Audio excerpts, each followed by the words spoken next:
ayolingiz sizga turmush o'rtoq bo'lib kelgan paytda, bu kelinlik paytini eslang, qanaqa chiroyli edi, qanaqa sarvqomat edi.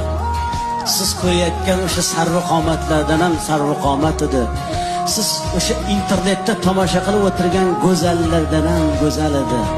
Sizni bolalaringizni tug'aman deb, sizni zurriyotlaringizni dunyoga keltiraman deb, to'lg'oq azobiga chidab, tishini tishiga qo'ygan paytda tishlari sinib tushdi.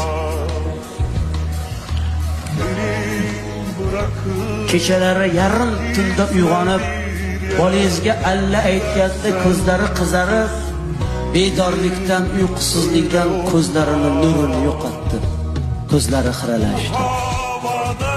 Qoshidan qosh berdi, ko'zidan ko'z berdi, yuzidan nur berdi, yuzlariga ajin tushdi. Siz ayolingizni qanchalik go'zal ekanligini ko'rmoqchi bo'lsangiz, farzandlaringizga qarang.